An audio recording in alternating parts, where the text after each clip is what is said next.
Lundi 13 janvier, les énergies que nous réservent-elles cette semaine? Nous allons travailler avec le Tis My Heart Tarot dans sa version francophone. J'en profite 2 secondes pour vous rappeler que tout cela est possible grâce à Lunanera en site internet. Il y a des grosses soldes pour l'instant. Il me fournit d'ailleurs 6 nouveaux tarots que je vais pouvoir utiliser pour les prochaines semaines. Voilà, c'est parti pour le tirage. Alors, nous avons l'As de coupe avec ses toutes nouvelles énergies émotionnelles. Sur le plan émotionnel, on se sent bien, on se sent en paix. On laisse déborder la coupe si c'est nécessaire. On ne retient pas, on ne la surcharge pas et on laisse couler dans la fluidité de ses émotions. On se sent plutôt bien avec un roi de bâton ici. Donc, un roi de bâton qui gère plutôt pas mal sa motivation, son énergie, qui maîtrise les choses. Donc, on a une belle coupe de démarrage en tout cas. Allons voir ce que nous réserve la journée. On commence très fort la matinée avec la roue de la fortune. La roue de la fortune, ce sont les éléments qui changent. Ce sont les éléments de vie qui vont en notre faveur. La roue tourne et la roue tourne de manière positive.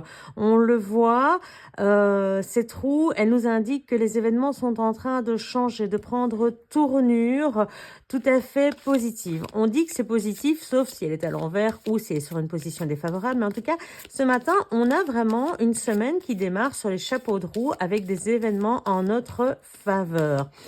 Et on voit effectivement avec cette reine de coupe, on a eu l'as de coupe à la coupe, c'est le cas de le dire, que on est dans la zénitude, on est dans l'acceptation, on est dans une certaine résilience, on est dans un certain calme.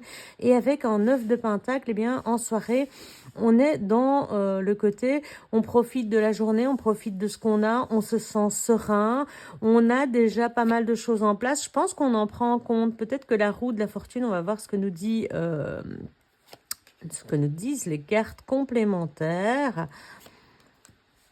L'as de coupe qui ressort. Alors, la roue de la fortune nous dit effectivement les choses tournent en ta faveur. Cette impression que tu as d'être enchaîné, de ne pas voir la sortie, de ne pas voir de solution et de se sentir pieds et poings liés, c'est ça. Il est temps de sortir de cette sensation, de cette impression de ne pas pouvoir maîtriser les choses parce qu'on le voit. Il suffit vraiment, ici, la reine de coupe, de prendre en compte ses émotions, de prendre en compte un certain moment de résilience et de se dire, il y a des choses sur lesquelles je ne peux pas avoir de prise et d'autres sur lesquelles j'ai prise. Je dis toujours, ces cordes sont entourées d'épées. Pourquoi ne pas se servir de cette cage tranchante pour pouvoir justement utiliser les choses qui semblent être en notre défaveur, en notre faveur? Utiliser, se tourner, aller vers ces bords tranchants pour couper ses liens, libérer ses mains, pouvoir se détacher, pouvoir enlever le bandeau que l'on a sur les yeux et voir que, entre ces épées, il y a l'espace pour passer, pour sortir de cette cage. En réalité, la cage, elle est dans votre tête et le simple, alors c'est facile à dire, le simple fait de prendre du recul et de faire de la résilience et de dire, allez, je prends en compte mes émotions, je m'écoute et je vais vers la destination, le lieu qui m'est favorable, dans lequel je me sentirai apaisée, calme. On le voit, regardez cet espace calme d'eau et le visage de cette reine totalement apaisée qui est là avec cette coupe dans laquelle il y a encore de l'espace pour pouvoir ramener d'autres émotions. Donc, la roue de la fortune vous dit, utilisez les éléments en votre défaveur pour faire pencher la balance, la faire tourner la roue dans le sens qui vous convient et amener vers plus de calme et de tranquillité. Et on le voit, c'est gagnant parce que si vous faites ça, si vous vous dirigez vers cette résilience, vous revenez vainqueur comme un guerrier qui a réussi, qui a pu sortir des pièges, des difficultés et qui est de retour chez lui en son sein, en son être, en son intérieur vainqueur. La victoire, elle est là, on le voit avec cette couronne de laurier. On voit également l'acclamation, donc on reconnaît, hein, c'est quelque chose qui peut être intérieur ou extérieur, mais en tout cas, si c'est intérieur, si c'est une victoire extérieure, ça resplendit à l'intérieur de vous, on le voit, vous resplendissez, vous dégagez une lumière, vous dégagez un bien-être, une zénitude qui se voit à l'extérieur. Et c'est ce qui fait que vous pouvez profiter de ces instants, de ce 9 de Pentacle, de ce que vous avez semé, de ce que vous avez mis en place dès le début de la journée. C'est trop, où vous dites, mais ça suffit, arrête de ruminer, prends ça. La résilience, c'est ça, c'est se dire, ce qui m'arrive de négatif, c'est quelque chose qui peut s'avérer positif. C'est cela me permet d'avancer vers une situation positive, vers une situation que j'attends depuis longtemps.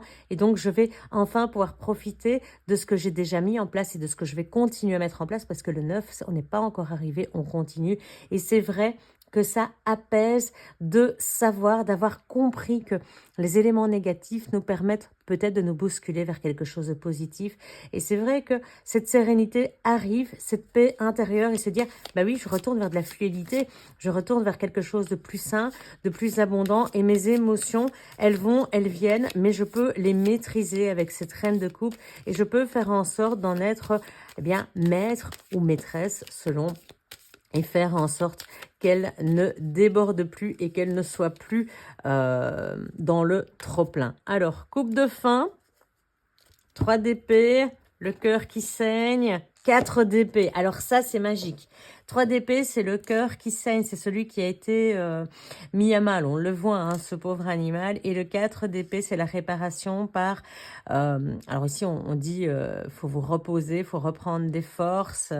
8 de pentacle pour vous remettre au travail. Et roi d'épée pour pouvoir trancher vers... Roi d'épée, c'est celui qui met en ordre les papiers, qui va être assermenté, qui va trancher avec beaucoup de recul. Donc, ce cœur blessé, on a l'évolution, le cœur qui a été blessé, qui a été contraint, celui qui vous a mis dans cette situation de 8 d'épée, dans cette zone de prison dans laquelle on ne voyait pas d'issue, eh bien, si vous prenez le temps de vous reposer, si vous prenez le temps de retirer ces épées, peu à peu, vous reposerez votre esprit, vous reposerez votre cœur, vous aurez la possibilité après de vous remettre au travail, de perfectionner ou d'aller plus loin vers ce que vous désirez et oui, de favoriser quelque chose, un projet, une envie, ce qui vous met en joie, vous allez le maîtriser, vous allez aller vers plus de force, vous allez devenir un expert et vous allez voir les choses avec recul et vous allez pouvoir mettre les choses en place avec beaucoup de... comment je vais dire, des choses carrées, des choses claires, nettes, tranchées, avec la certitude de faire les bons choix. Et cette mise en place se fait vraiment dans quelque chose de très... beaucoup d'expertise. On le voit, hein, l'expertise, elle est là, on en demande plus, mais peut-être avec l'aide de, voilà, de notaires, de comptables, de personnes assermentées, d'administratifs. C'est quelque chose qui va être acté de manière claire, nette et qui fait avancer vraiment d'un pas votre destin. On en parlait ce week-end du destin. Eh bien, le destin se met en place et il se met en place de manière très, très carré. Voilà pour ce lundi. Très belle journée qui va vous permettre de faire un bond vers plus d'amour de soi probablement et peut-être, qui sait, améliorer cette image de vous-même. C'est ce que je vous souhaite en tout cas pour ce lundi. Excellente journée à tout le monde. On se retrouve demain à 6 h du matin. Ciao!